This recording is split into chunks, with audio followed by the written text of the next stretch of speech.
Classroom management and stress management techniques. It's your first year and you've planned the perfect lesson. And then the moment you turn around, bam, it's chaos, right? We've all been there, right? And in this video, I'm gonna go over 3 things that can help your sanity in the classroom. And the last one's my favorite, so stay tuned for that one. It only takes a few minutes to set up. No theory, just things that work. Let's get into it.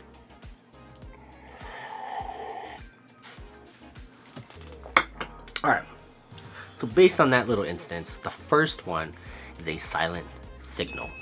And that can just be something with your hand gesture, or even just your body. Like if you stand there, I wouldn't recommend standing there like this. It's kind of generic and it looks kind of frustrating. You don't always want to look mad, right? And that's a whole other video we can talk about.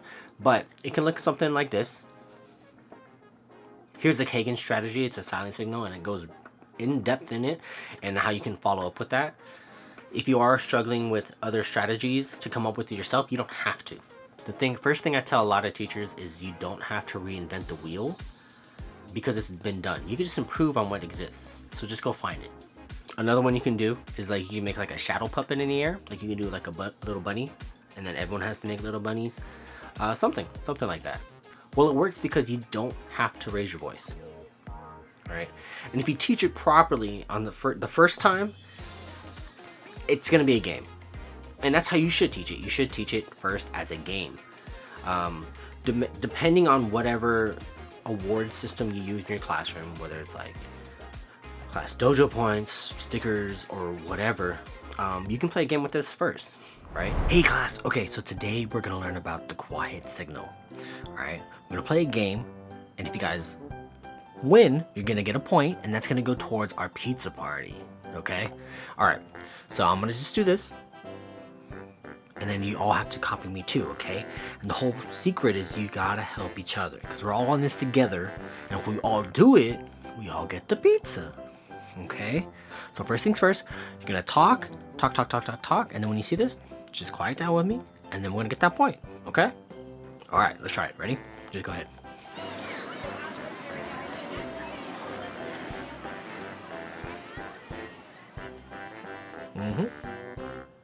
Yep, there you go. All right, now we got a point. I'm gonna put it in and we're gonna get towards that pizza party, but let's try it again just to practice so I know we got it, and we'll do it for the rest of the day. Okay? All right. Okay, so as you saw in that brief instance, that's kind of how I would like bring it up in a classroom. There has to be a reward with it. If they all are in it together and they both all work for it, they all get it. Number 2. Alright, so number 2 is a little more advanced. It requires a lot of knowing your students and knowing yourself. What it means is that when you use this, you have to be honorable. This is the choose method. Now, when I first started out, I did not know how to do this. I did not know how to give this choice. And a lot of the times, I just ended up reprimanding students for some willy-nilly stuff when it could have been handled better. As it got better, the choose method really helps them feel that they have the autonomy in classroom and also feel a part of the community and not just a student. When you do this, you have to give the student a choice, 2 choices of what you need them to be doing, okay? And you have to be okay with whatever choice they pick, okay? You gotta do something like this. Hey, I see you tapping your pencil. Do you remember what we're supposed to be doing right now? Yeah, I think so. Yeah. It's on the board, just in case you forget, right? Now, I want to make sure that I help you figure this out and work as best as possible.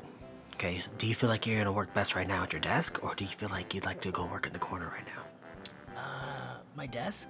You want to stay at your desk? Alright, that's cool. Alright, just make sure you raise your hand. I'm gonna come over and help you as soon as I can, alright? Alright, cool. In case they want to go in the back. Alright, okay, so you feel like you're gonna work better in the back. That's cool too. Alright, don't worry. I'm still gonna keep my eye on you. Just raise your hand. I'm gonna come over and help you as soon as I can still, okay? Okay. Alright, cool. So based on that last example, you saw there's a lot more happening in that dialogue, and that's a little more advanced.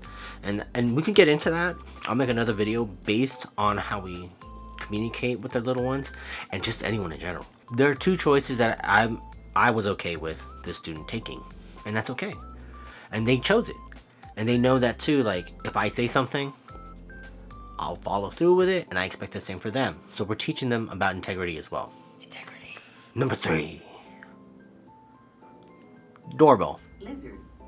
I don't know if you guys have been online, seeing all the kinds of new strategies, if you're on Teacher TikTok or Instagram or I don't know, right? If you've seen this is one of my new favorite ones. It is a doorbell in the classroom. Super fun. It's really cool to have in the classroom, and it brings a lot of variety into how you bring the class back together. When you do all these signals, you got to do it every day. You're gonna get bored. So it's okay to have a different variety of things you need in your arsenal so you can accomplish whatever you need to do for that day. You can have multiple doorbells that have a different sound if you need to in your classroom. How you do that's a little different. I don't know all the different brands. I just had one or two, and I just kind of wrote with that. So when it comes to the doorbell, we're gonna introduce it again, kind of like the first one, like a game. But this time you just, instead of doing the signal, whatever you're doing, just do the doorbell. And then when you do the doorbell, right, or any of these, and you practice it, there has to be a desired consequence and a non-desired consequence. All right. So top 3 mistakes when doing these strategies. Okay. So the first one is that you're super inconsistent with it. Like, you don't do it. You maybe do it once and that's it, and you just continue. You need to get sick of your own voice. Okay, the second one is you're giving either two unreasonable choices that you're not willing to follow through. It teaches that you have no integrity, and then why should they listen to you, right? Or you're giving like too many choices. And the third one, just don't turn everything into a power struggle, because it doesn't have to be.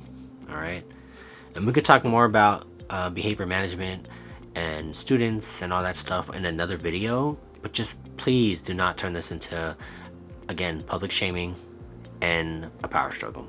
Don't do that. Challenge time. All right, so whether you're a new teacher or a veteran teacher, try one out. If you have, unless you've tried them already, but try it out for the next 3 or 5 days and see how it works. You can comment down below what worked, what was your favorite, what felt awkward, and if you're a veteran teacher, please input your wisdom and your knowledge and your expertise on what worked for you down below, because you might help a new teacher succeed. Right? Well, yeah, that's the end of the video. So if you want to see more of what I do, consider hitting the subscribe button down below for future content. And if you like what you see, hit the like button. Hit the bell so we can tell you when I'm making videos. And all I want to say is, thanks for watching. Until next time, see ya.